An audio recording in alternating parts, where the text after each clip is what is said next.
We are going to start our Tuesday, November 12th, 2019 regular meeting of the Governing Board at 7 o'clock.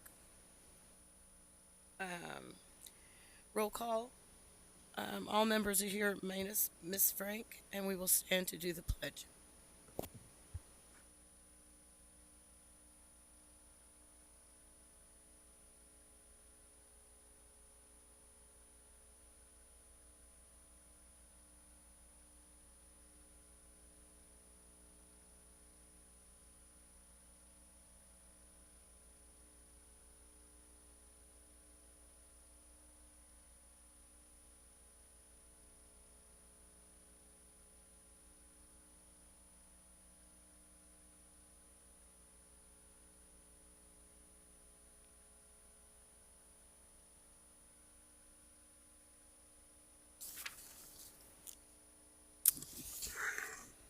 President Ordway, I move to adopt the agenda.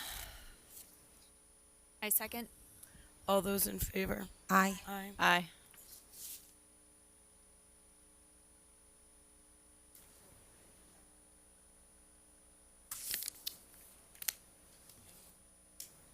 Governing board reports. I know I have a thing. Okay. Darcy, do you have it? Miss Tweedy? Miss Reed? I hope everybody enjoyed their fall break and their Veterans Day weekend. Congratulations for making it through the first quarter and parent-teacher conferences. Thank you to all of our staff and teachers who stayed late on the days to accommodate parent schedules, and thank you to all of our PTSAs around the district for providing dinner and snacks for our teachers.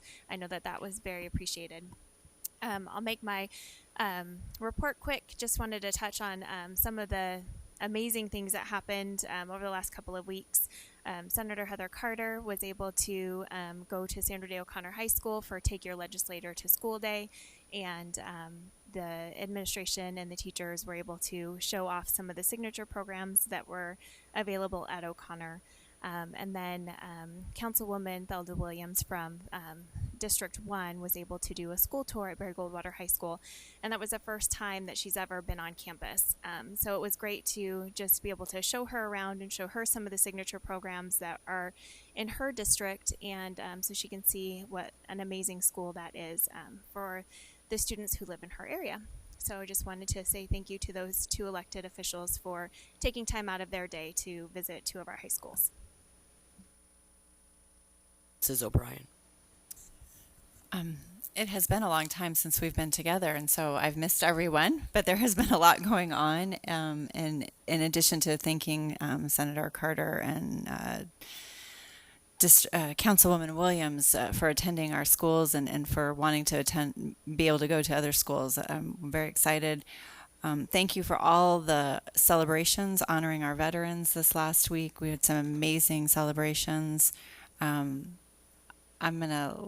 I won't steal all of Dr. Finch's thunder, but I will say that this morning I was able to attend a panel discussion with some legislators regarding workforce development, and it was very refreshing to hear them talk about how the important role that K-12 plays in that, and how Senator Carter will again ask for CTE funding for 9th grade to be brought back, and even had some talk a little bit about taking that down into the junior high levels, that we really can't wait till high school, that these kids need to be able to experience some internships and some opportunities and exposures to different careers prior to getting into high school even, and then some additional talk about some statewide organization on how we have access to the resources available and to get our kids connected with the business community and our schools connected with there as well. So that was an incredible discussion to get to be a part of this morning. And she did highlight her tour at Sandra Day O'Connor and the great things they're doing there with the different CTE programs. And with that, we have a packed agenda, so Congratulations on the end of the first quarter, and here we come, holiday break. And I have no board report because I can't speak. Dr. Finch. All right, I'll cover it for you. I have three things I wanted to mention. One is we obviously in the award ceremony honored Mountain Ridge High School's band Success. They did win the state title for Class 4A last Saturday, and that puts them in the round of Super 8s. And so the Super States is on Saturday at GCC. We have three bands. Three of our five are in there, and our other two just missed. And so Deer Valley High School's at noon on Saturday. O'Connor's on at 7, and Mountain Ridge is on at 8:30. So if you can get to those, that would be good. And yes, we did have Teacher of the Year at Esperanza, an EL teacher, and the name escapes me at the moment. Eileen. She and we're going to be honoring her at a next board meeting as well. So she got an introduction from Kathy Hoffman, the state superintendent was there. So that was neat at that celebration, and timed it with the veterans one as well. So second thing I wanted to mention is that we've done, again, Deer Valley did well with our AZ Merit scores. As you remember, last year we were ranked number 2 in the state by KTAR as the second best district in all of Arizona. And I fully expect that we will be ranked number 1 after that performance. We just outstanding. Thanks to our teachers, principals, students stepping up and showing their skills. And we saw again tonight a bunch of 30s and 34s and 32s on the ACT as well. So you have extraordinary students here with quite the range, and be able to almost score perfect on the ACT is a big deal. Last but not least, we want to thank our communities for our bond and override. That was a positive forward momentum for Deer Valley. We're headed in the right direction, and that will obviously propel us into the future. So want to thank our community again for that. So we are definitely headed in the right direction. It's fun to be part of Deer Valley. Thank you.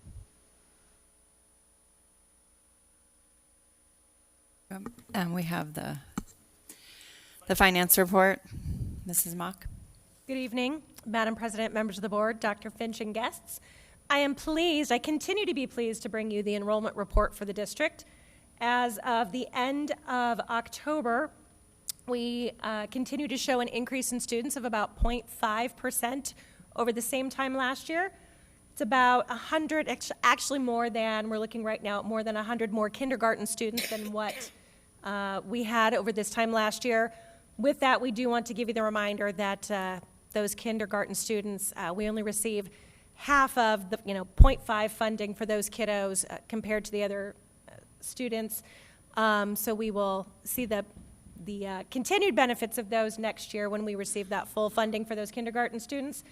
I want to point out to you as well something that would be different from the report that we shared with the board at the board meeting back in October is between then and now we found an omission in the report where we had inadvertently left off some students from Desert Sky specifically in this report. And once we got them included in this report, that's about the time we tipped to 0.5%, whereas before we were showing about 0.4% increase in students. So, do we have any questions about the enrollment report at this time? No questions. Okay, and your financial report? Absolutely. We are, let me open it up over here, I apologize. We are not showing a lot of difference in the M&O budget report from October, that we reported in October for September to the October report. We're trending up just a little. We're projecting about just over $300,000 in carry forward at this time. And with the trends in special education tuition, we are expecting just to go over that budget just a little bit at this time. But otherwise, we are seeing savings in staffing and other areas for an overall projected budget carry forward of $332,000. And I'll answer any questions about that report. Any questions, board members? Thank you Thank so you. much, Mrs. Mock. So next on our agenda is the Human Resources Report from Mrs. Moffett. Good evening to President Ordway when she returns, governing board members, and yes, Superintendent Finch might not.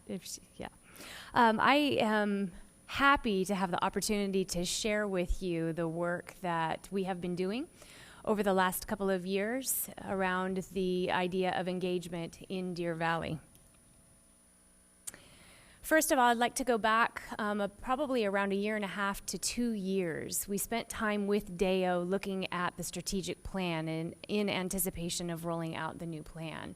And in priority area 2, it always has been our focus around workforce. We knew that we were going to need to be spending a good amount of time around the idea of engagement. So we pulled out of the Society of Human Resources Management this idea, and I'll read it to you, that our strategic plan is advanced by creating an environment that promotes positive relations between employees and management, that seeks to balance the needs of employees with those of the organization, and that is marked by greater employee engagement.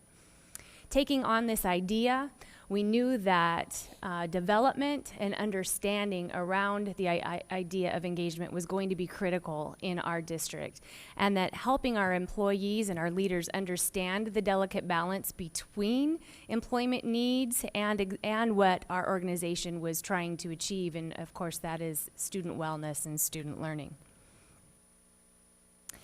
So our board did adopt our recommended strategic plan, and we focus our engagement strategies around priority area 2, healthy district culture, fostering a district culture where employees are engaged in their work and have a desire to stay within the DVUSD family.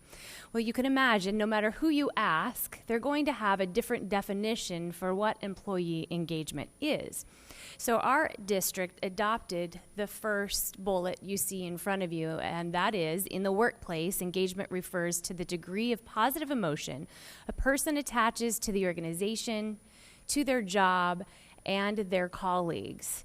This has been a nice definition for us to use, specifically because we can pull it apart into those 3 categories. If you were to take time and look at employee satisfaction surveys, whether it be Gallup, whether it be ours, or any other agency that puts out an engagement survey or a satisfaction survey, you're going to see questions that are specific to those 3 things. We do want to know how our employees feel about the district overall, the relationship with us, their desires and their needs, and are we satisfying those? Also, the relationship with the specific job that they chose. What does that look like at that period of time when we're evaluating or asking them to provide input?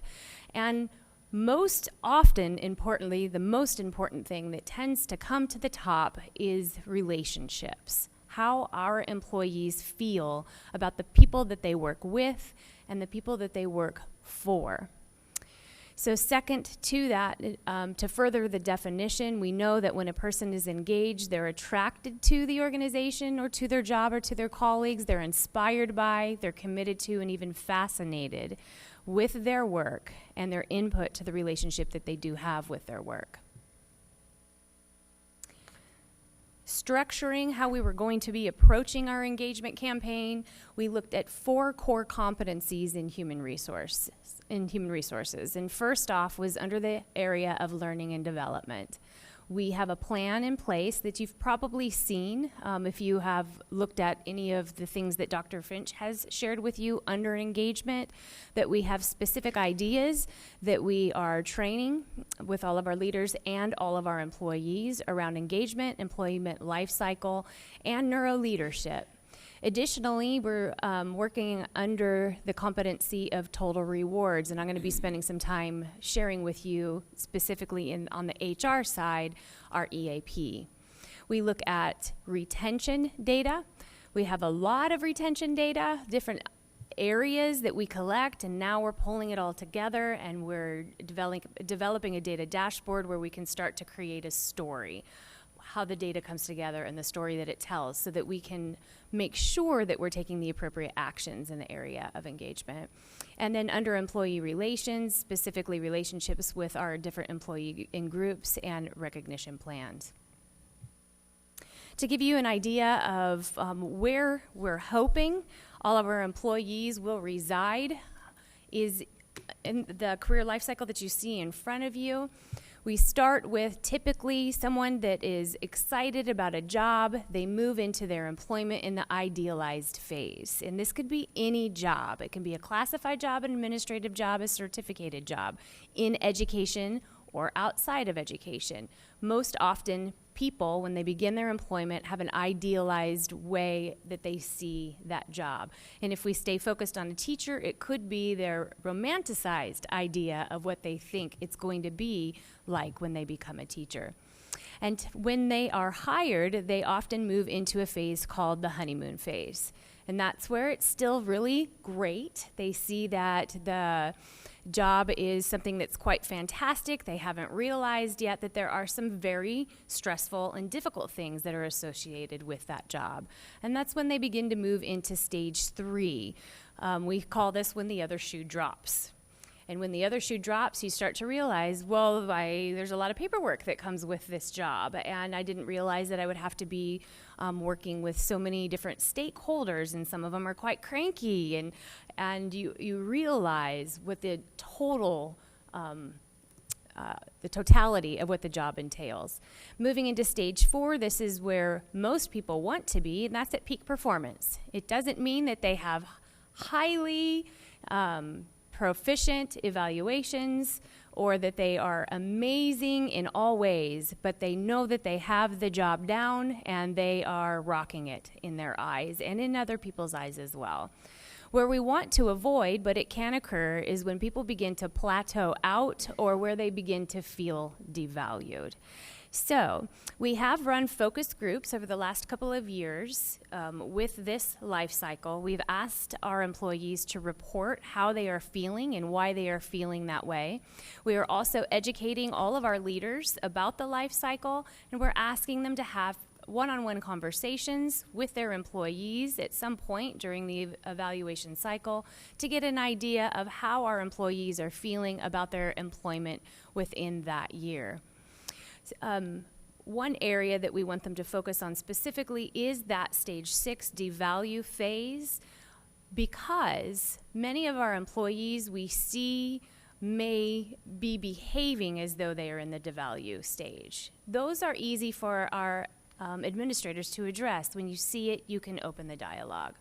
We do have many employees, though, that could be in the plateau or devalue phase, and they don't vocalize it.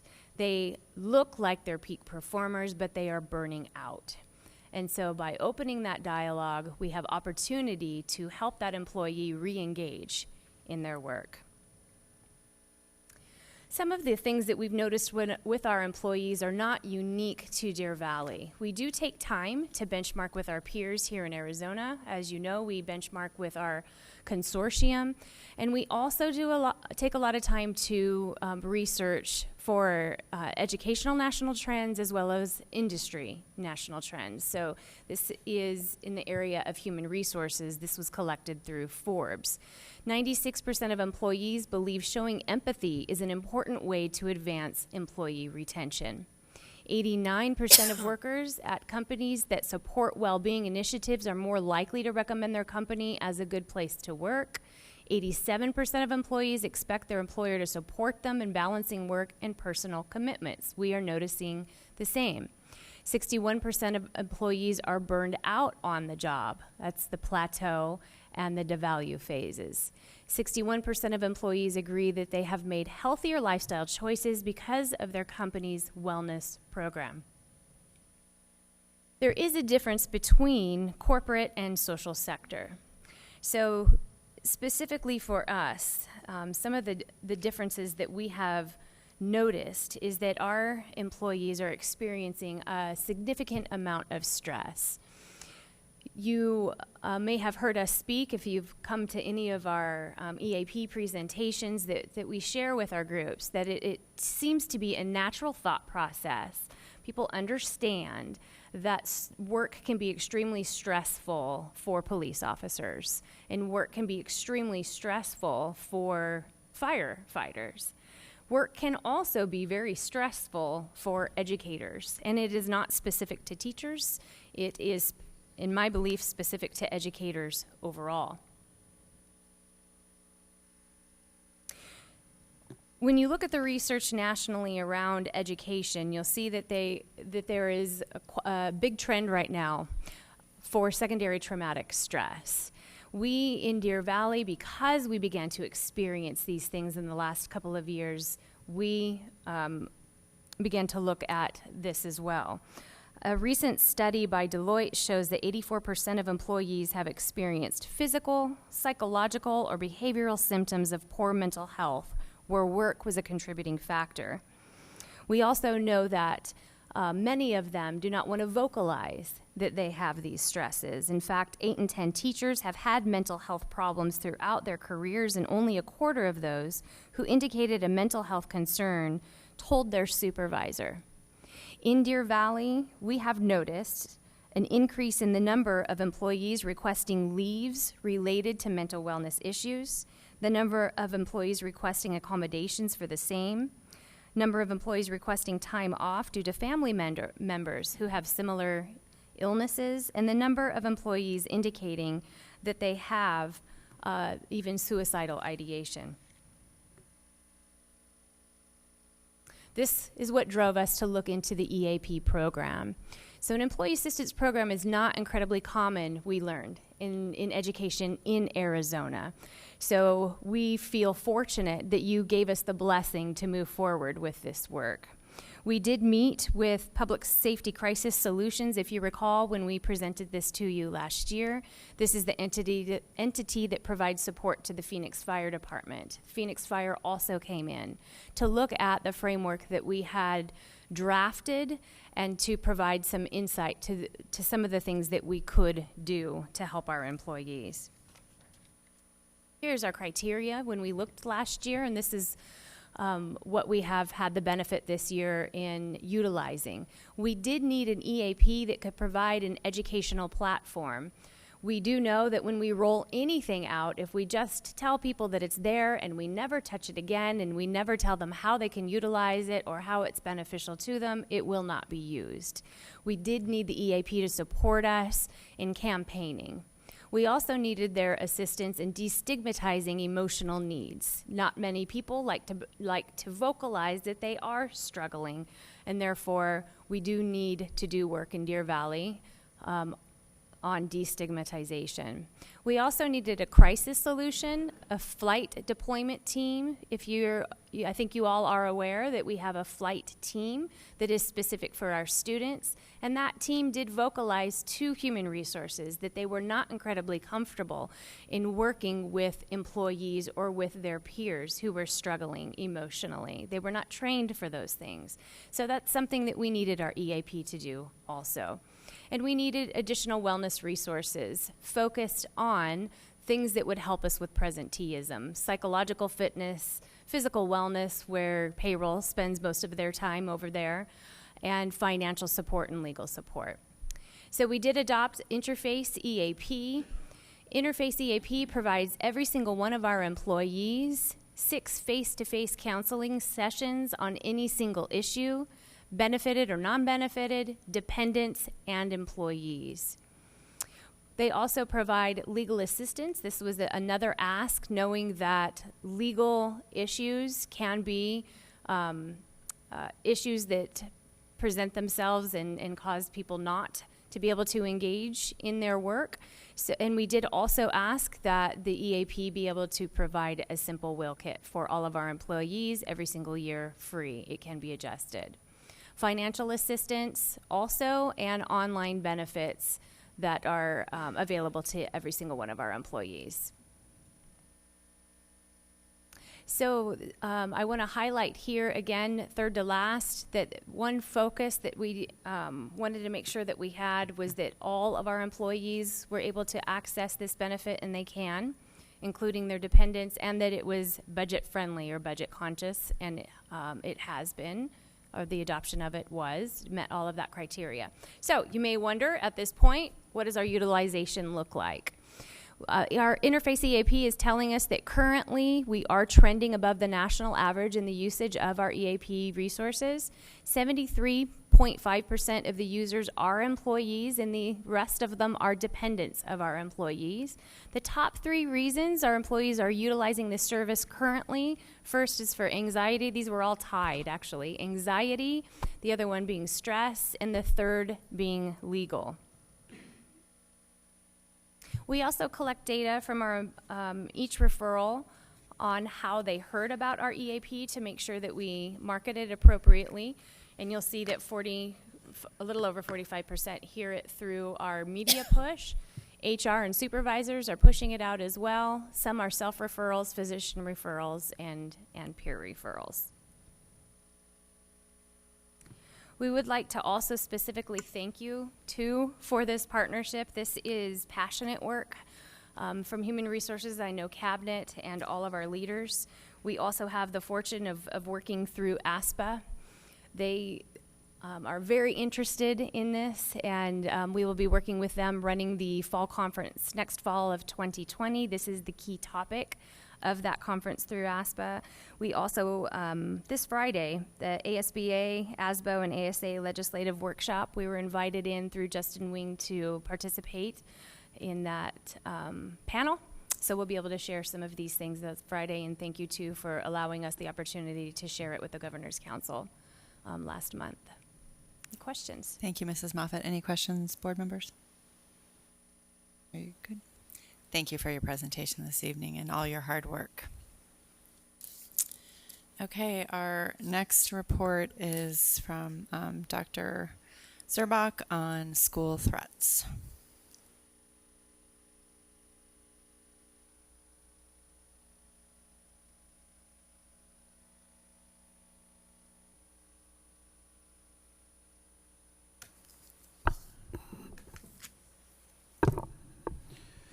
Good evening, members of the board. Dr. Finch. Tonight, ALS and Communications have the privilege of speaking to you regarding procedures used in the event of a credible or non-credible threat at any of our campuses.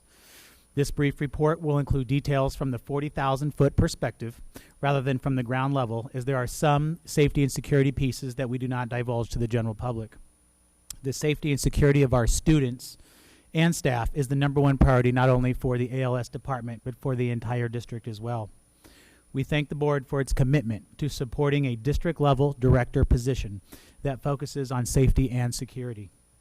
As you are aware, we are fortunate to have Mr. Scott Warner, a retired police captain with more than 20 years of experience, to lead us in this area. Scott's background in the public safety sector is extensive, and among his many assignments in his career is that he was a member of the original FBI San Francisco Joint Terrorism Task Force following the events of 9/11 in 2001. He was a SWAT team commander and also a hostage negotiator. In addition, we are extremely fortunate to have Miss Julie Frank in the safety coordinator position. Miss Frank, similar to Mr. Warner, has over 2 decades of experience helping our schools. You can only imagine the number and types of situations that Julie has supported our administrators throughout the years. Finally, we also have Miss Monica Allred with us tonight. Ms. Allred has numerous years of experience in the communications field, and her insight is invaluable when working with the public on high emotion matters. Before we begin this report, I do want to make sure that it is clear that our schools overall are very safe places. In fact, according to the most recent report by the National Center for Education Statistics and the Bureau of Justice Statistics, schools are safer today than they have been in a very long time. Students report feeling safer, and the percentage of students involving violence is down. Local statistics paint a very similar picture, as our own DVUSD parents, as stated in our annual parent survey, report with a very high percentage that their students feel safe. One of our challenges, however, is the inappropriate and sometimes unhelpful use of social media when it comes to school threats. This is certainly an area that we will be working on in the future to make sure that we mitigate social media miscommunication and that we communicate in a more strategic manner. At this point, I would like to hand it over to Mr. Scott Warner. Well, thank you, Gary. So here tonight, we want to talk a little bit about what goes on when we receive a school threat or we detect a school threat. Now, in my years in law enforcement, before I came to education, we didn't have the social media component that we have now, and so that's dating me, but that's the truth. So, but the prevalence of social media and the way that accelerates people's knowledge of what's going on, whether it's misinformation or credible information, is our biggest challenge when these things happen. So, if you go to the next, thank you. So, what do? So the first thing we do is call the police and contact the district office. So let's say a site administrator learns of a school threat through social media or any other means. They will call. We ask them to call the police. Whether they think that the threat is non-credible or not at the time, we ask them to call the police and start that investigation. They also call us, and it becomes an opportunity for us to start working with the school. We talk to Monica immediately to start a draft communication so that we have that information available to us. And then we make a determination. If this is a credible and ongoing threat, we might make a determination to modify school hours, and that might mean canceling school the next day or doing something of that nature if we deem this to be credible and ongoing and hasn't been neutralized yet. If it's credible and has been removed, let's say a person who had made the threat has been arrested, we would have school just as scheduled. And if it's non-credible, if we determine through the police investigation it's a non-credible threat, we also would have the school as just as normal. We think it's important to communicate with our community even when it's a non-credible threat. So if there was a social media activity around a non-credible threat during evening hours, we try to get that letter out first thing in the morning before school starts. If our investigation is during the school day, then we wait till the end of the school day to send out the communication about what was going on. Of course, if it was a credible and ongoing threat, we would communicate immediately with our school community and work to figure out what we would do in that particular situation. Once we have done all of that during the day, the next day or the day after, we debrief in ALS. Sometimes we debrief with the school itself. Other times we debrief as a group in our group, depending on the severity and the scope of the particular threat. So that's really what we do. So I want to take you through kind of a scenario that's not unrealistic. So here's our scenario. At 8 a.m. on a school day, a parent emails a high school principal an Instagram screen grab of what appears to be a student holding a rifle with a caption that says, "Tomorrow." So what would happen here? The principal would call the police, inform their admin team, and call the district office. And all of us together would begin to try to figure out what was the source of this particular post. In this particular case, we're going to say that the student is identified within an hour and brought to the office, and the police and administration determined the threat is non-credible and that the student was holding an airsoft rifle and chatting with a friend about playing with it after school. And at the end of the school day, the principal would send out the letter to communicate. Now, can you imagine what this social media would look like if this is what if one parent has it, what we have to end up finding is it goes out to a whole bunch of people, and we have to try to mitigate the social media part of this. We made an investigation. We were very quick to determine it was a non-credible threat. However, the life of its own is that social media component, so we have to try to figure out how to mitigate that. I've actually gone on social media in my role as Director of School Operations and Athletics to dispel rumors that were being circulated about a threat at Boulder Creek at one point. So we just try to, it's kind of all hands on decks when it comes to social media to try to figure out what we can do to put that cat back in the bag. So that's a scenario. So that's really, in a nutshell, if we're talking about the large view of what happens if a threat happens at one of our campuses. So, yep. Scott, why don't you share, although the number of times that a threat actually is credible is rare, you want to share a couple times in terms of things that we have done when we've made a modification? We had some athletic examples from last year. So we had a couple of opportunities last year. There was a threat at one of our schools that we were going to for a volleyball tournament. It was determined it would be non-credible, but it had a life of its own on social media. One of our high schools who was going to that tournament made a determination not to go to the tournament and canceled their trip to the other high school. Another time there was some information that had happened at a particular basketball game, that there was a spillover at the next basketball game between the same two schools, and there was concern that someone was making a threat on social media, and so we actually modified the start time of the basketball game and moved its location. So we do make modifications sometimes if we have to try to figure out how to handle what people are feeling. We've had by our count, we've had 9 school threats this year that we've investigated. I think Monica has sent out more than 20 letters this year of different kinds of issues that we've had to deal with. But from our tally point, we're at 9 school threats. And then, Monica, do you want to talk about the process usually of the communication and how that goes between you and the school administrator? Members of the board, Dr. Finch, when we have a threat that has been made, I'll generally, if the principal has a moment, talk specifically to her or him to get any information that's available, and then we'll be working on a letter. And Scott laid out nicely, if the threat is credible and we need to get the information out, we'll do that immediately.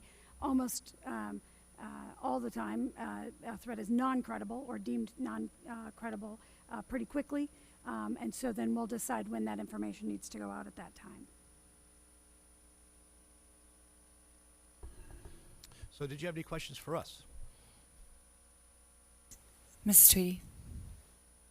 I had a couple questions. First, where it talks about notifying the community, are the employees included as community? The school level employees?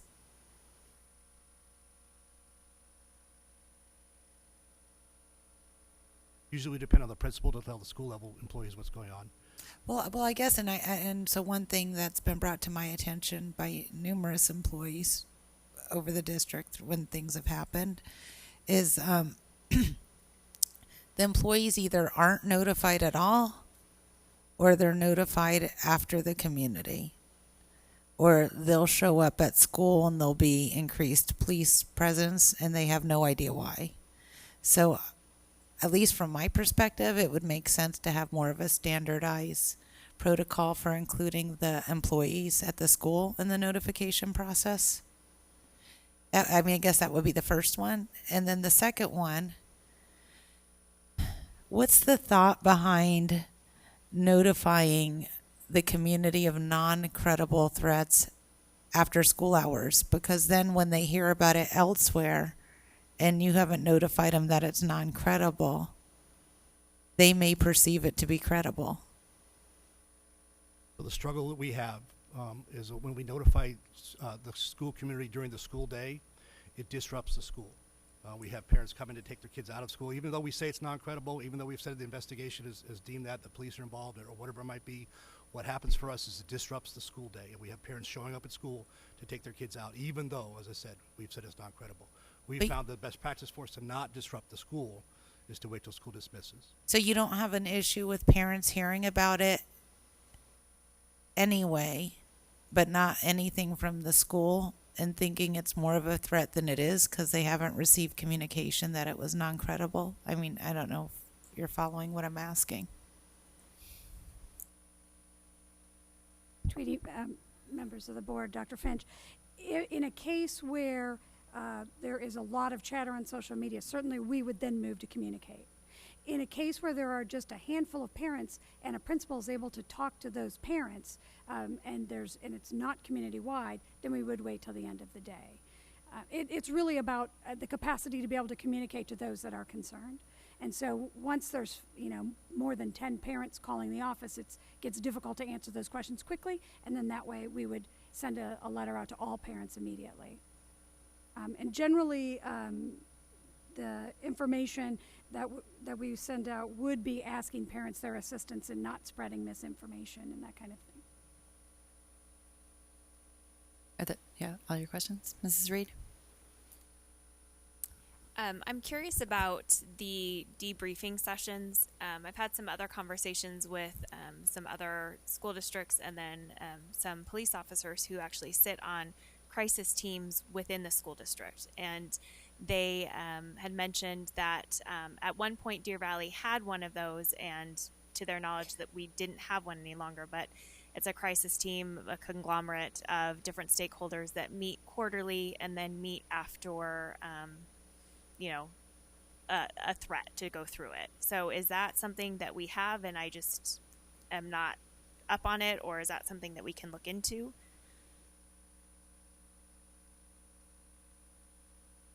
So for Ms. Reed, members of the board. So, for instance, at our high schools who have either a safety officer or an SRO, they do debriefings on their campus. And so that would be their police presence that are there. Outside of that, I think, Scott, you'd had some meetings with some of the community members for that. I don't know if that was specifically, though, for debriefing school threats. Typically debriefing school threats or specific threats itself. Or about talking about how to approach school threats. Is that something that we can look into, considering our district is so large, and that's something that our other peer districts do that are similar to our makeup? I think one of the variables that's different about Deer Valley is we are not a town, and we're not on the map. We're the part of 5 towns, and so that makes it really difficult to say to parts Glendale, parts Anthem, part we're all over the place. So that's why we use our SROs to be the communication tool to the police, in particular fire, those folks. But we're not against the concept of getting people together to talk about student safety, et cetera, et cetera. But as they mentioned, 99 times out of 100, actually 999 times out of 1,000, that's not credible. And so most of our process is around education, so and collaboration and working together. So it's more about training for us. So I don't disagree with you. We need to continue to work with our agencies and continue to train and continue to educate our community. I think they did mention too that with the rise of social media and parents interrupting the school day by coming to the campus, that's a no-no. And if you get in front of any law enforcement agency, cars stop everything. So if there was a real threat and the cars are parked everywhere, that's the first thing to tell you to not come to the school, because it makes it more dangerous when when cars pack up the entrance and the exits, and fire can't get in, police can't get in, etc. So we need to continue to educate our parents about that the situation is under control, and usually it's social media that's causing it. But we continue to work with our places that are impacted are really through our SROs, and that's one of the nice features we do have, is we have police right on our campuses. So they are a nice conduit to our neighborhoods, police officers and police stations. And another thing that I think is super important to remember about this whole thing is not one situation is the same as the last one. And so we use kind of guiding principles, and we really talk it out. The team goes through all the possible scenarios, and again, the wild card is social media. Even though it's deemed a non-credible threat, we still have to fight the social media monster pretty much every time. You have additional questions? Yeah, and I agree, and I don't know how to solve that problem either. But one of the things that I think safe to say we probably all heard from over the last couple of, let's say, months with some of the more prevalent issues that happened at school. We just heard a lot of complaints from parents that the communication process or protocol wasn't clear, that they didn't feel like that we were being forthright and honest about what was going on because of the way that things were worded, because we can't share all of the intricate details. And I don't know if there's a way to, like we had talked about before, to do some sort of community conversations where parents can better understand, why we share or why we say the things that we do, and more of an education component for them, just like we did with social emotional health and things like that. So parents felt like they were more as a partner in keeping their students safe, and that they have more of a say on whether or not their kids are going to come to school. I think that was a big thing, is that they wanted to make sure that they were the ones that were making the decision on whether or not they felt it was safe for their student. And given the rollout of some of the communication, they didn't have enough time to have those crucial conversations with their kids. However, as a parent, you can't wait until the last minute to have a crucial conversation with your kid. And I think that in some of the comments that I had heard, parents are realizing that too, that they have to have these conversations with their students, even if it's uncomfortable. So giving parents the tools and the resources to be able to have those conversations with their kids prior to something happening. So I don't know if that's a possibility, but I would really like to see that happen. And I think that our parent community would feel much calmer and safer if they felt like the district was able to provide some of those resources. Good. Thank you for presenting this information this evening. I would also, thank you, Mrs. Tweedy, for asking that question about our staff, because I also had that on my list of questions. And I think that we should make sure to include our entire staff at our schools as part of whatever that school community is when we communicate with them. I think that's important, that they feel like they're receiving those communications in a timely manner, so that they can either answer questions or deal with the kiddos and parents if they're reaching out to them. Secondly, I did come on as a governing board member 5 years ago, when we still did have a district position, a director of safety, and we did have those partnerships with our agencies. And I realized that we do fall in several cities and Maricopa County, and I would like to see us look at developing those partnerships again. If for no other reason than, while the school resource officers are awesome, having those relationships with Phoenix PD at a higher level, Glendale PD, Maricopa County Sheriff's Office, law enforcement is changing just as education is changing on a daily basis. And as I remember my mom thinking back saying, "Are you kidding me? I just sent you to school and I never worried about you at all," when I went to school in Deer Valley a few decades ago. And then when I sent my kids, I probably worried a little less than parents do today. And so I want to ensure that I think we are doing good things, but we need to do a few more things to mitigate their concerns and provide them with the tools so that they can have those conversations. Parents don't have the same feelings about schools, unfortunately, today that my mom had. And I don't think it's founded in true data, because when I go to workshops and conferences, I know that our students are probably safest when they're in our school buildings. The data shows that.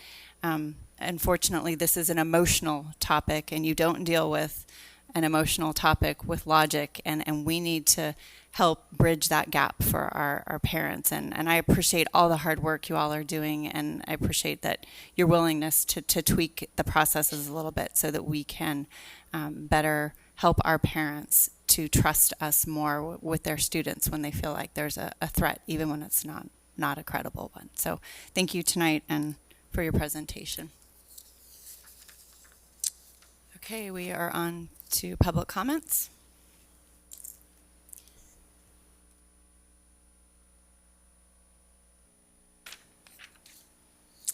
The board invites public comment on the district's business in general and on any agenda item in specific. All speakers must observe the rules of decorum. Speakers must fill out a card listing name, address, and topic and hand it to the board secretary prior to the president calling the meeting to order. Speakers must make their comments in no more than 3 minutes. If necessary, to accommodate all speakers within the 30-minute overall limit, the board president may shorten each speaker's time. Constructive criticism is in order. Rudeness, vulgarity, disruptive conduct, or remarks disrespecting personal dignity are not in order and will not be allowed. Under the Arizona Open Meeting Law, the governing board cannot discuss or act on any items not listed on the agenda. Board members may respond to criticism made by a speaker, ask staff to review a matter, or ask that a matter be put on a future agenda. And so I'm going to apologize if I mispronounce anybody's names, and please correct me on the record when you come to the microphone. Robert Chevalot. Oh, yay. I get 1 gold star tonight.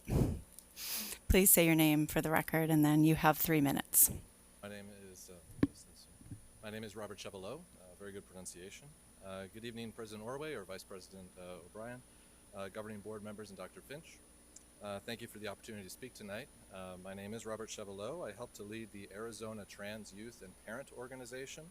We are a nonprofit in town that provides support to the families of trans and non-binary kids, and we advocate for them in healthcare and in education.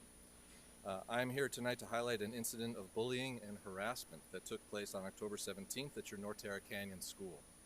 Unfortunately, bullying in school is not uncommon, but what makes this incident especially awful is that these students were not bullied by other kids. They were bullied by Norterra's principal and assistant principal. Students were bullied by your school leadership. I'm here to ask for your help in improving the environment at Norterra Canyon. Others here tonight will speak about what happened in the principal's office that day. After the incident, I was asked to step in as an advocate. I've been doing this sort of work for about 4 years now across the valley, and in my 4 years, this is the most egregious incident that I've come across. About a week after this incident, I met with 2 of your district leaders, and it was a good meeting. The 2 leaders with whom I met were appropriately disgusted, and they pledged to investigate immediately. I was surprised a week later when I received an email stating that the investigation was complete and the claims of the students were unfounded. I was surprised by this because the meeting I had with Deer Valley the week before was so positive that I thought surely I missed something. Perhaps I didn't have the whole story, perhaps the students involved weren't as forthright as they ought to have been. But as I asked more questions about the investigation, I was surprised again to learn that the Deer Valley investigators only questioned one side. They only gathered reports from Deer Valley staff. Not a single student was interviewed about the incident, and that strikes me as totally inadequate. How can you investigate both sides of the story when you only hear one side of the story? Now, I've been working off and on with Deer Valley Unified for about 3 years, and I recognize that some of your schools are outstanding when it comes to support of your LGBTQ students. Families in our support group note good support at O'Connor High School, and I want to specifically recognize your principal at Stetson Hills. She has worked diligently to support every one of her students and has created an environment where all her students have the opportunity to thrive. Deer Valley should be highlighting her efforts and use Stetson Hills as a model for the entire district. Because the fact is that other Deer Valley schools, like Norterra Canyon, fail to support gay and trans students. I have a number of recommendations to present to you all, but that's hard to do in 3 minutes. Bottom line, the district needs to step in, and the governing board must ensure that every single one of your students is safe and supported, and I welcome the opportunity to speak with you further. Thank you for your comments. Nina Cosiano, maybe a second gold star tonight. Okay, good evening, everyone. I appreciate the opportunity to speak tonight. My name is Nina Cosiano, and I'm the mother of 4 children who currently attend DVUSD schools. 3 of my children are currently attending Norterra Canyon Elementary. At the beginning of the school year, my daughter Maya, who is in 8th grade at Norterra, came home from school visibly upset. She told me that her good friend, a transgender student, was not allowed to be called by his preferred name anymore. Last year, he was able to, and most of the students knew him at this point by his preferred name. I began to ask her more questions and eventually found out that Principal Tish Manier advised his teachers that he was not allowed to be called by that name. I also found out at this time that Principal Manier told this student he needed to start acting like a female since he was born as one. A few weeks later, some of the 7th graders decided to talk to a teacher they felt safe with as to what they should do about other LGBTQ issues they were having, specifically with Principal Manier and Assistant Principal Jennifer Hermanson. The teacher had them fill out an incident report. The students felt that maybe it would just be better if they went directly to Principal Manier to address these issues. Upon asking to speak with her, they were quickly escorted into Assistant Principal Hermanson's office, where they were held for over 2 hours. Ms. Hermanson told the transgender student that his face, hands, and voice were still feminine. He was so upset that he cried in the office for the rest of the school day. At this time, Ms. Manier and Ms. Hermanson told the students that any talk about gender was considered inappropriate at school, and if they were caught speaking about it again, they would have to call their parents and tell them, basically forcing them to out themselves if they didn't stop speaking about who they are. The transgender student told my daughter he wanted to kill himself that night. Upon reaching out to these students with my daughter's help, I determined that these students have been dealing with years of bullying by Principal Manier, some of her staff, and many students. After numerous incident reports filled up by the students, no change has been made. The students are still not allowed to speak about their gender at their school. Students are called derogatory names on a daily basis. As an LGBTQ child once myself, and as a mother of an LGBTQ child currently, the behavior demonstrated by Manier and some of her staff is completely unacceptable. These students feel unsafe and unwelcomed at their own school. They have been shamed, bullied, and belittled. So I'm asking you all tonight to please assist me and these students by creating a safe environment for them. No child should ever feel ashamed for the way they are born. Thank you for your time. Thank you. And then we have Maya Soretta.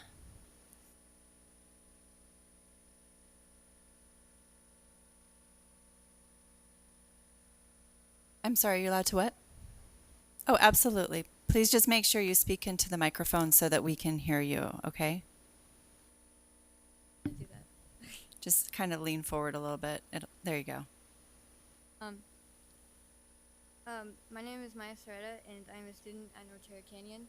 I've been there since kindergarten, and I myself am in the LGBTQ community. I have a lot of friends who are also in the community. None of them, not one, feels safe at. That's an issue because school, especially a public school. Public school, not Catholic school. But my transgender friend struggling with principal. By in the first week, he was to call him by his name, and but then one of the teachers told all the teachers to dead name him, and wasn't allowed to be called anything but his birth name and his birth. That did something to him, like really bad. He self-harmed often. He told me about it. I saw it on his arm and his legs. That he attempted.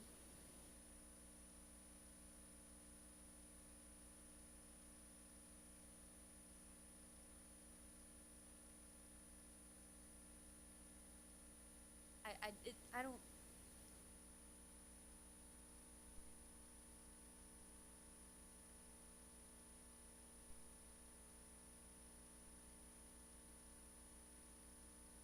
To.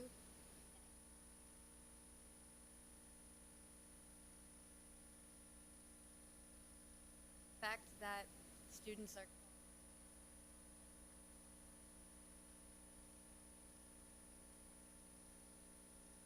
saddening, and the fact that students are terrified to speak up is also pretty saddening. They're out them. That's not safe for them either, because if they have unsupportive parents, they feel that or even kicked out in the worst case.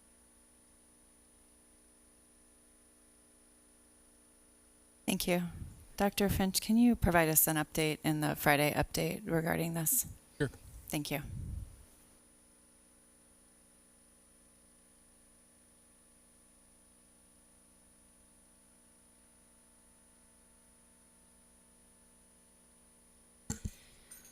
All right, we will be moving on to the consent agenda. I move that the governing board approve consent agenda items 5A through 5M. I second. All those in favor? Aye. Aye. Aye. Any nays? Passes unanimously. Are we?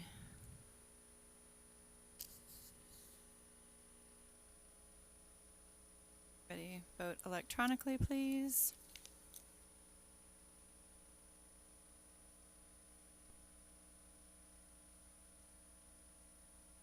Ms. Tweedy, did your electronic vote came up on your screen? Yeah, I did it. Okay. I think it's just a little slow. Okay. Bear with me one more second so I can get on here. All right. Employee travel. I move that the governing board approve all employee out of state travel per governing board policy GCCE. I second. All those, or any questions? I apologize. All those in favor? Aye. Aye. Any nays? Passes unanimously. I move that the governing board accept the administration's recommendation to pre-approve the addenda as presented. I second. Any questions? All those in favor? Aye. Aye. Any nays? Passes unanimously.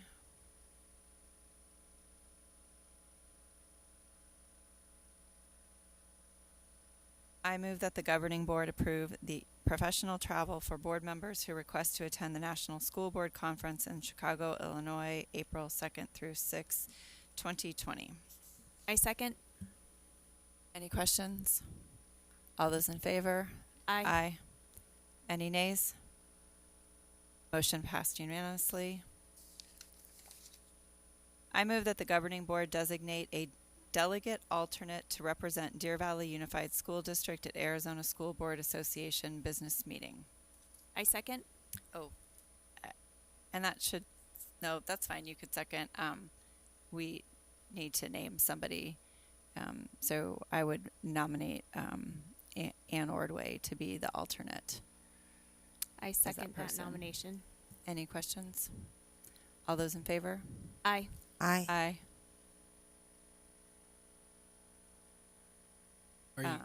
Does it have to be officially voted on by the board, or is it just? It has to be officially. Okay, so we need to amend the motion. Okay, so You just amended it. we amended it by adding Ann Ordway. So all those in favor of the amendment, we did that, right? Aye. Aye. All those in favor of the motion as amended, which would name Ann Ordway as our delegate or alternate. Aye. Aye. Aye. Thank you for your patience.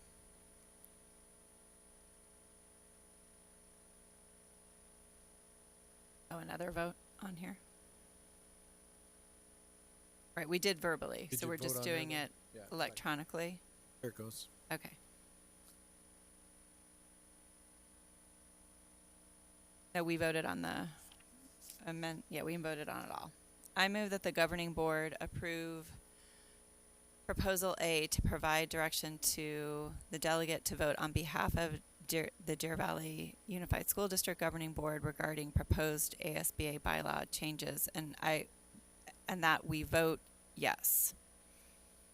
I second. Any questions? All those in favor? Aye. Aye. Any against? Motion passes.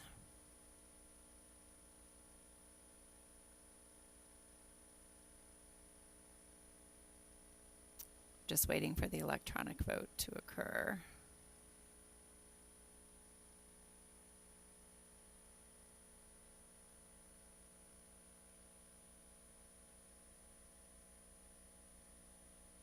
I move that the governing board accept the administration's recommendation to authorize the administration to commence the school boundary process per policy JC. I second. Yes.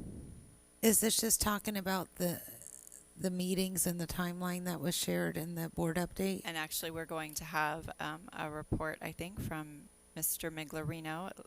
That's what my notes say. Mr. Miglerino is actually going to give us some additional information. Thank you. Yeah, Vice President O'Brien, the members of the board, Dr. Finch. So I'll be brief with our school boundary initiative. So just to provide a little bit of background, back in January of 2019, we had our initial discussions about looking at potential school boundary options. We reconvened back in February to talk about guiding principles at a board work session. And one of the charges that you left us with was to actually get some survey results from the stakeholders about those guiding principles. So this report this evening is to provide the update regarding that stakeholder input on the guiding principles, and then to share with you the process for looking at school boundaries and the timeline. So the The governing board created these guiding principles. This was determined again on February 12th. That was a work session for these particular items. I'm trying to keep pace here with my laptop. So these particular 8 items. Sorry, Siri doesn't like my presentation. I won't read each of those. Thanks to the help of Dr. Scott Smith and our folks at DEO, they helped us put together a survey, and the results are here. Basically, more than 3,600 responses, mostly from parents, and it was a forced ranking survey that we had open from the end of September through the first week or so of October. So good participation. We were surprised. I was pleasantly surprised how many people actually responded to it.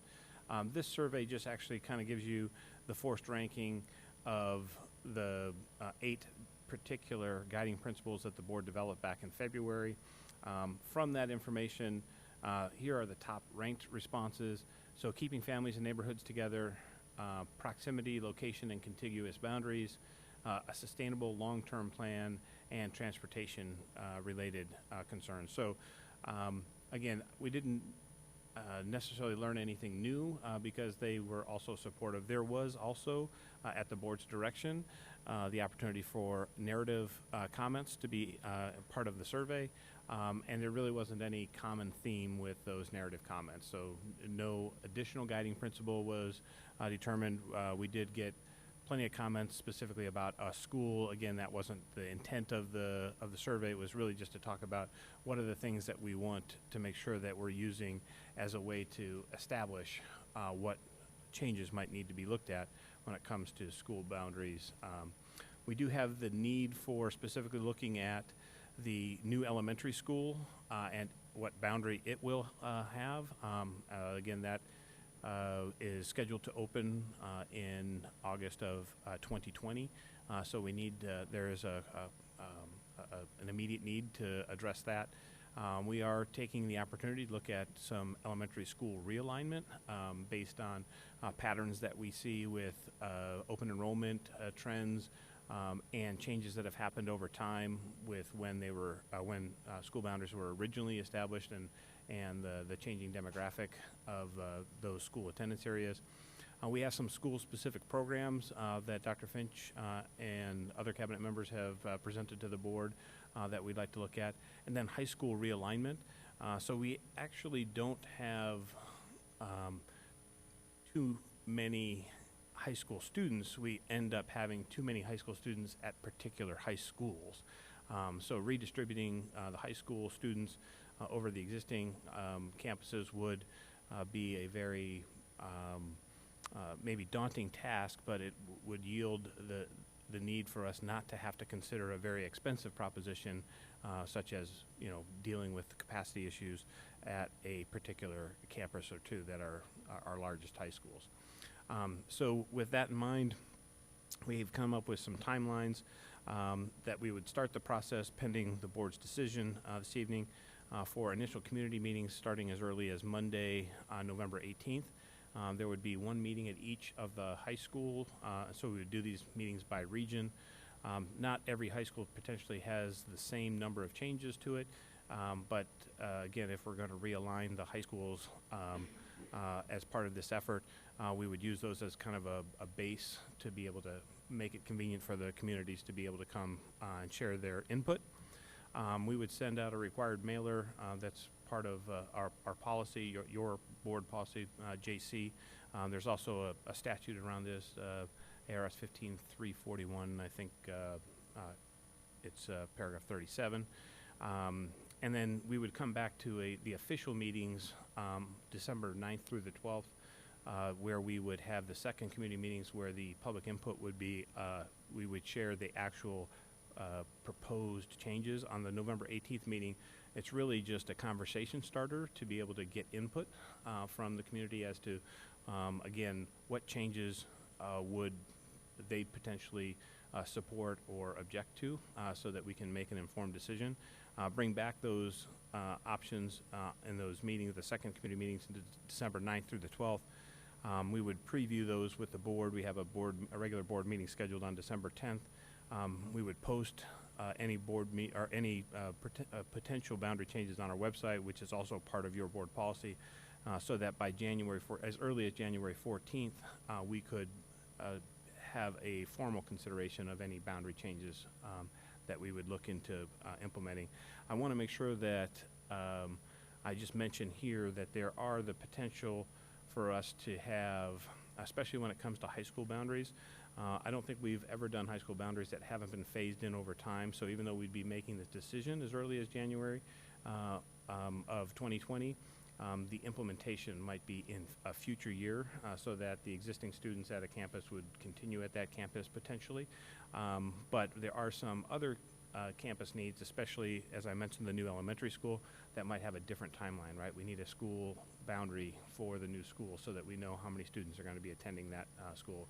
That could likewise be the case with other elementary realignments that I mentioned before. So what's being decided tonight really is using the guiding principles the board has already determined and applying it to this timeline or process. And I'd be happy to answer any question the boards might have. Mrs. Tweedy? I guess a few questions. First, I see we have our initial meeting, and then the very next day we have a mailer going out to potentially impacted. Do we already know who's potentially impacted, or? Vice President O'Brien and Ms. Tweedy, since we are considering realignment and potentially all the high schools, it's essentially going to be the entire district. So every parent in the district's going to get that? To get one of these letters? It would be a notice, yes. A notice of that they're potentially impacted? So we should put our emails forwarded to you that day? No, I'm just kidding. Sorry, I couldn't hear you. No, And we'll forward our emails to you that day? Thanks for the heads up. No. it'll be boundaries.dvu or at dvusd.org. And then the next thing, when you bring options to the board, are you going to have more than one option as to what this realignment? And at what point are the options presented? At which one of these? So Vice President O'Brien, Ms. Tweedy, we would be bringing back to the board. We can certainly provide updates to the board throughout the process. Our intention is to bring a preview of the school boundaries, of what those options look like at the December 10th meeting.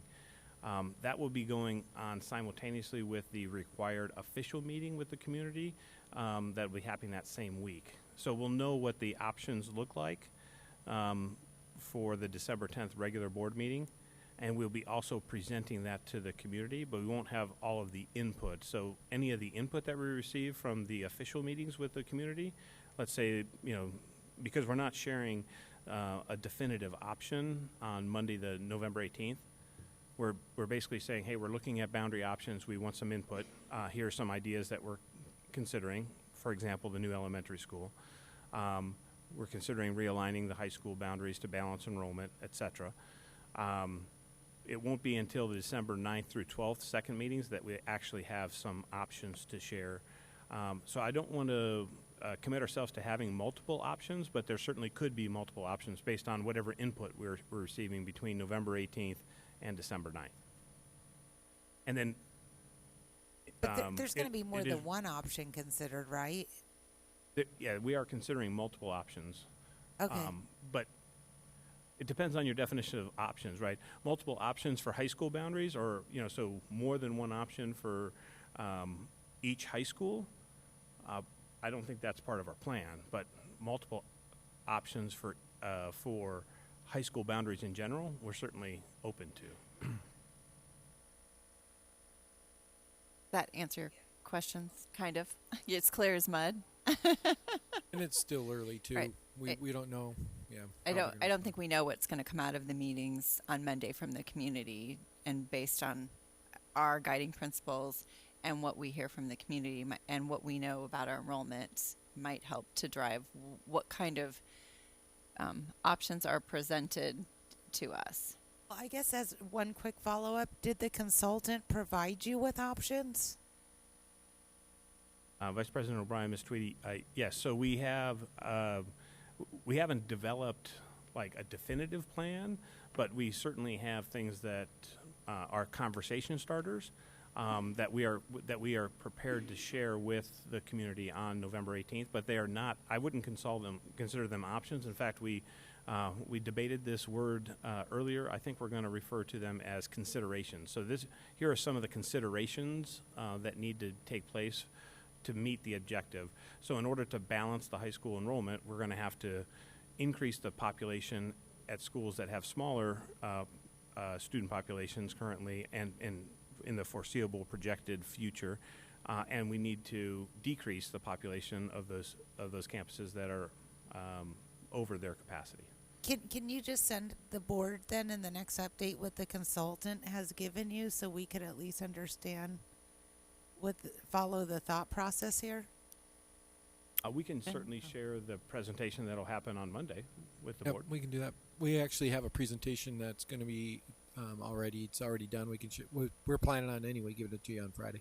That would be at the very Friday helpful. update, because it's we've broken into teams, and so all these things will actually happen simultaneously on November 18th at by members of the cabinet. So, for example, I'll be at Boulder Creek with.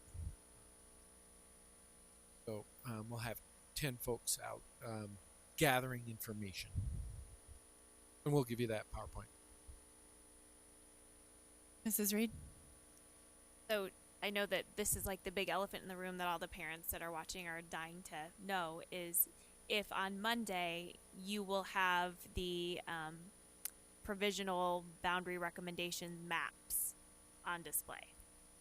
Does that make sense? I know that there are some proposed maps that some parents have seen, and I think that other parents have heard of them, that they've been rumored that this is what it's going to be, that this is final. And so are those projected new boundary maps going to be on display on Tuesday, or is that something that's not going to be talked about? Is it just going to be more of a presentation and then you guys get feedback?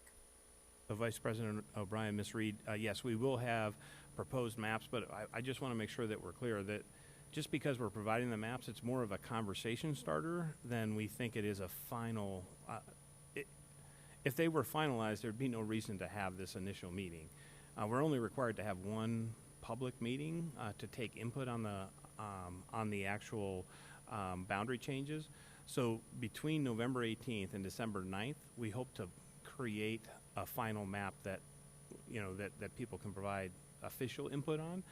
But we do have maps that we are intending to share at the November 18th meeting, which is Monday the 18th. I think you might have said Tuesday, but so that at least people have a vision of what that might look like. Or could possibly look like, right? Again, it's not a definitive plan. We don't want to characterize it as such. Thank you. Yes, I've been telling people it's not a definitive plan until it comes before the governing board for a vote. So, so thank you for clarifying. We don't want to put the cart in front of the horse, which is exciting, but we have to wait until we get the feedback and use our consultants' wisdom with the staff's wisdom, with the community's wisdom, with the board's wisdom all together. It'll come soon, but yeah, we don't want to get cart in front of the horse too soon yet. Thanks. So two things. I want to thank you for clarifying, because I have already received questions from parents who have students at high schools that will be seniors next year. Will my kid get to finish their senior year at their school? And so thank you for clarifying that will be a phased-in implementation. That's very important that our kids feel secure where they're at and where maybe they're going. And I think maybe another word we could all use that might help you, Mr. Miglerino, is we have a draft to start with, because we need to start somewhere and then get the input and make our modifications or finalize as we go along. But we'll have draft ideas on Monday for all of our community members to look at. Are there any other questions?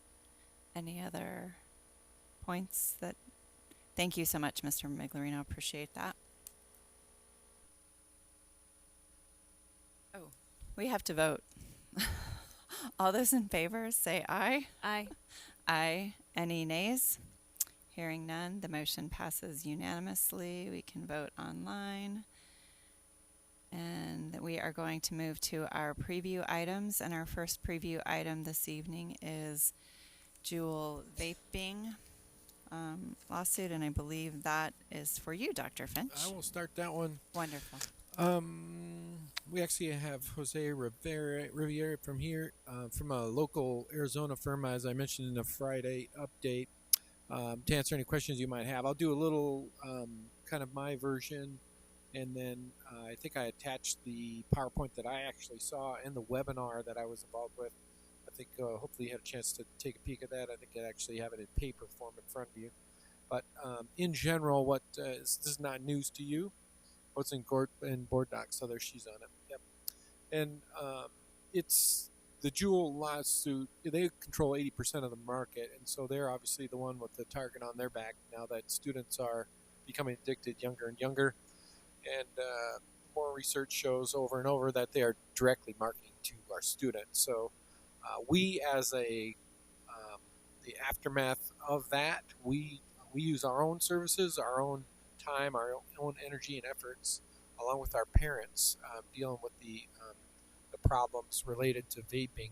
And so what has been suggested, and there's a firm, I believe it's out of Missouri, that's probably one of many, that's starting to collect school districts and social sector folks that are being impacted by a lifetime of nicotine. And so it was actually presented at a state superintendent's conference, and several Arizona schools have started to join the lawsuit. Obviously, it won't be a class action until there's enough and until more folks get involved. But I think it's taking the same path as the opioid. But maybe if Jose wants to pitch in here, our goal or our objective obviously is preview it tonight. There's a contract or agreement that says we're willing to join the lawsuit. It may outlive all of us on our tenure on this board or in our service, but it is part of a public health problem that we need to be addressed. So I don't know if you want to add anything, sir. A couple of comments. I am afraid about that outliving all of us part, because I'm not getting any younger. But this is a little different. This is not a class action lawsuit. This is what's called the multi-district litigation lawsuit. And what it means is that there's so many of these lawsuits being brought across the United States that rather than have each court resolve these issues, they find one court, in this case it's the Northern District of California, hear all these cases. It makes it a lot easier because you just have one liability hearing causing and the problems that it's causing, and then damages. And the damages we'll do is they'll pick 4 or 5 high schools across schools, not necessarily high schools, across the United States. Excuse me, I've got a cold, so you can't understand me, just stop me. They'll pick 4 or 5 different category of schools. They'll litigate those issues, and hopefully those issues about the findings in those will apply to all the other schools. The lawsuit is not about you're seeing a lot of these cases about injured children, injured adults, and the personal injury. That's not our lawsuit. Our lawsuit is representing the school boss. I can go into detail if you want some, but I mean, it's basically what you guys are paying, what school boards are paying for the epidemic that this is occurring. Now, we have one high school. It's here in Phoenix. Cost them $5 million last year. It's hard, and it needs to. I'm affiliated with a law firm out of Kansas City. They're the main drivers on it. They and about 4 other people have filed lawsuits. I'm the Arizona representative. I belong to a firm called Miller McAnally. We're one of the preeminent law firms in the state. Not class action litigation, but do significant attack litigation. Partners is Stanley Feldman, who was August sitting justice. I was a U.S. attorney so I know some of these issues you were talking about earlier. I saw them come through from a head prosecutor. I'll be happy to answer any questions you want. I've got a presentation, but it's an hour and a half to 2 hours. I don't think you want to hear that. Yeah, go ahead, Ms. Tweedy. Have questions, Mrs. Tweedy? Go ahead. Well, okay, so in the case of the parents suing with personal injury, for the people who have had personal, their loss seems obvious. I really don't. I would like to see evidence as to what we've lost Damages, yeah. as a result of vaping, and then also, is this contingency? Or are we paying attorney's fees? Yeah, it is contingency. I don't know, did John shoot you a contract? We provided a contract. Yep, we have the contract in the The resolution. contract was in the board docs. Yeah, so I would like to see evidence that, I mean, because I wouldn't be in favor of a frivolous lawsuit. Ask me two questions, I'll be happy to answer both of them. Taking the first one in terms of loss, the damages occurs, and you yourselves would be in a better position for this. This morning I heard this afternoon I heard a spiel about loss of attendance and how many students are showing. Every time one of these students gets suspended by because of the vaping, you're losing money.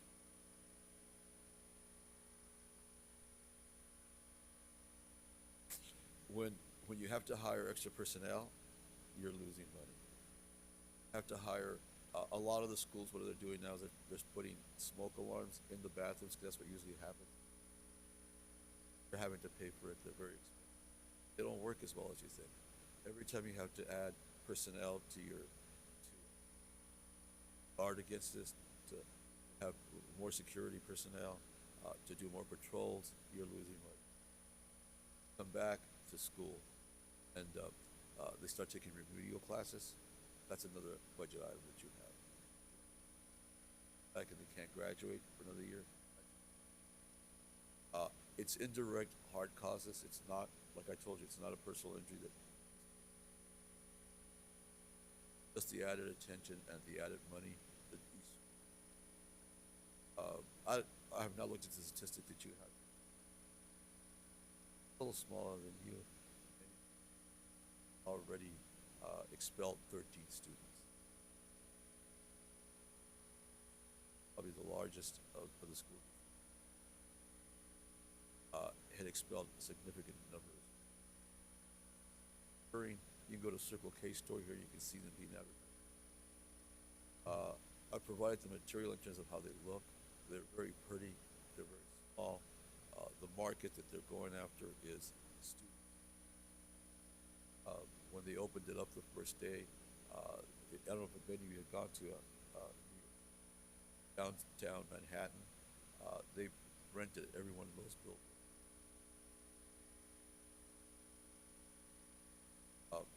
Juul has been in existence 4 years, and the reason I mentioned Juul is other vaping companies, but Juul, like,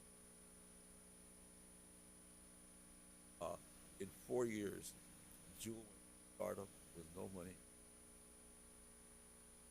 4 years, they're the fastest growing company in the United States. Tobacco is seeing this. They've invested $11 billion into this. If you look at it's very tied in tobacco. If you look at tobacco, right after the tobacco litigation, smoking from use and dramatically down. They were down to like 3 or 4%. It got introduced, and now they're the second largest nicotine manufacturer next to tobacco, larger than tobacco pre-use. They're at 28%. They went from 3%. Definitely goes and attacks youth. The numbers that you have in terms of the figures you have, that would be something that of the long-lasting effects it has. Irene Elementary School District just bought every one of their bathrooms this morning. Well, when you can get that, it's like anything else. You invent something. Finding is that have clothes so you can hide this thing. Going into the bathroom, and rather than smoking it out loud, they put their head in the toilet.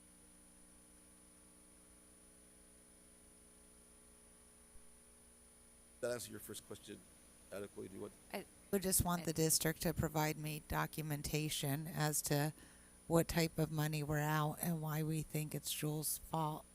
And I and think their we're working marketing. on getting the data because we have started looking at dividing out those issues that are related to discipline issues at the high school level related to vaping versus other. But I mean, So- also in just understanding, because we've also had issues with alcohol and other things, and we're not suing the beer companies. So I just want to understand the logic here. Absolutely. I can give Okay, you thank that you. information. Oh, Yep. absolutely. That's why this Any is a assistance we preview can item. Any assistance we can provide you to, will be Yep. happy. Yep. This litigation, as we told you, it's going nationwide. We got most of the large schools throughout the United States are joining our litigation. There is a number of lawyers that are doing it, but it's not significant. It's not very many. Part of the people that we're representing are Miami, Chicago, a number of suburbs. I think Los Angeles just joined last week as well. Yeah, we're looking at Los Angeles. I'm not sure what somebody else is handling that, so I really can't give you specifics. Turning to your second question, in terms of how we would finance it, you're right. We're not be charging you hourly. If you'd like to pay me hourly, I'd be happy to take my hourly rate. I don't think you could afford it, but we're doing it on a contingency fee basis. Arizona allows contingency fees. Cover something, we will charge you something. We provided you with a standard contract. Arizona, this is what's called a products litigation case. Most of the time, you'd be allowed to go up to 40% is the norm. Our contract has actually three specific clauses that would be really helpful to the school districts and hopefully to us. Our fees are capped at 25%. Pick up the cost, which in other words, I mean the cost of litigation and everything else. We have a 5% clause on it that we charge you if we're successful, but if we're not successful, we won't charge you. We don't anticipate that we'll charge you. The reason we do cost to each school will be very minimal. Amount of schools that we're bringing in.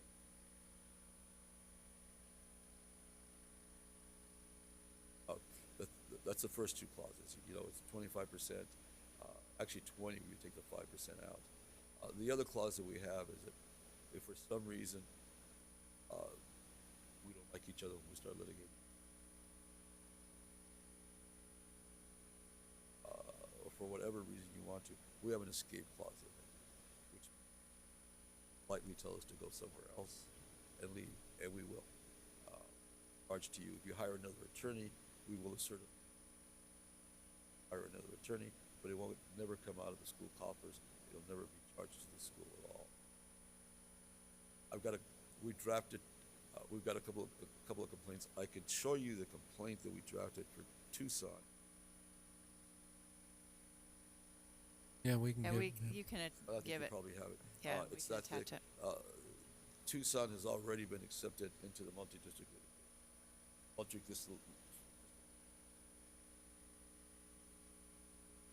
They all go into one court. There'll be a number of lawsuits that are being filed. They will choose 4 or 5 law firms that will head basically the litigation on it. The plaintiffs groups who are already in it have already filed applications to who should be. Our group is being have a lot of control in terms of. Okay. I mean, I could go on and on, Do you- but I think. let me More see if questions? Mrs. Reed has any questions for you. Do you have any more, Mrs. Tweedy? Then I think we're good because this is a preview item. We'll review the additional documentation we get in the Friday update. And then I do have one question for you, Dr. Finch. Has the district's attorney reviewed the legal document that we were provided? Not yet, until you tip your hand on whether this is where we want to go. So, Okay. yep. Other districts are doing it using the same docket. It's a template. Yeah, and so, there'll be some. It's a template. There'll be some changes based on the school. based on the. Yeah, the way the system's worked out is you've Right. got the resolution. The resolution specifically calls for your attorney to review it, Perfect. Yep. Okay. I suspect many of our Oh, what you said. our NEVIC schools will get involved as well. Okay. Mrs. Tweedy has one more. I wanted to follow up on what Ms. O'Brien said. I, in my opinion, I think we're doing that in the wrong order, because what our attorney thought of that would definitely weigh on my decision, like Okay. as opposed to me making a decision. So and- so I think we have some feedback that we'd like to have an attorney opinion. I So wanted that to we get can the help temperature to of make the board first. a decision. I don't think we have anybody up here saying no, for sure, but we have some. We'd like to look into it and get additional information so that we can make a more informed decision. Okay. And we'll be happy to provide any of that to you. There's some very good articles by National Public Radio that's talked about specifically about the school. I can get that to you if you have not. If you would give that to Dr. Finch, he will forward it all Why to don't I us. do that? Why don't I Thank you. provide- if you like to read, I'll give you as much reading as you want. That would be awesome. Thanks. Thank you so much for your time this evening. Okay. And our item B in the preview would be the Juul vaping resolution. That's a copy of it. There again, this is what it will look like if you voted on it. Part of it, and we'll actually sign a contract that'll be separate. But Do we have the resolution for them? Oh no, this Green is. there. Sorry, I thought that was the. So we'll have our attorneys look at it as well.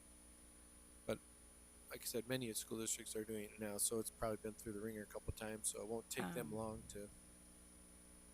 Is there a reason to have them look at the resolution? Just attorneys wouldn't hurt them if there's anything in there that we don't like. I think that's what Ms. Tweedy's asking, to make sure that we. Well, but the resolution and lawsuits are two separate things. So I don't. Correct. Do you need the attorney Now, to look at where's the resolution? resolution coming from? It's another template. It's from. I think it's coming partly from the other it's included with districts the with the lawsuit? it's two different. It's If, how. I mean, if we're reviewing the lawsuit, we might as well just include Okay. the resolution. Okay, great. So you'll provide that Yep. feedback to us. Get it? Yes. Are there any other questions on the resolution while we're at this? Just to let you know, too, from our perspective, last year we included all the vaping issues into tobacco. This year we're breaking those apart, so we know the difference between tobacco and vaping from a monetary standpoint, which will actually provide the statistics that they need should we be chosen as a district of the impact that vaping had on our system. And We're have getting we ready. and have we taken any additional?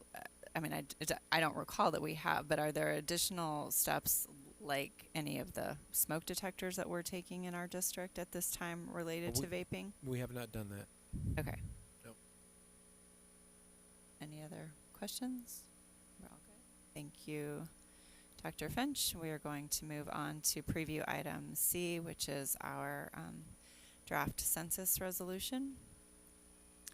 And so this is a preview item for this evening. The Census 2020 is right around the corner. And I'll know that it's important for everybody to be counted, especially for school districts. There are millions of dollars on the line, and I know that Mrs. Reed has been integrally involved with Census 2020 for Phoenix. She was named to a committee by Councilwoman Williams and has been working with multiple agencies to ensure that we get the word out that every person is counted. And so I recommended that we put this on our agenda so that we could, as a governing board, support and help to ensure our citizens are counted. Do you have anything to add, Mrs. Reed? Not really. You summed it all up. Where did the resolution come from?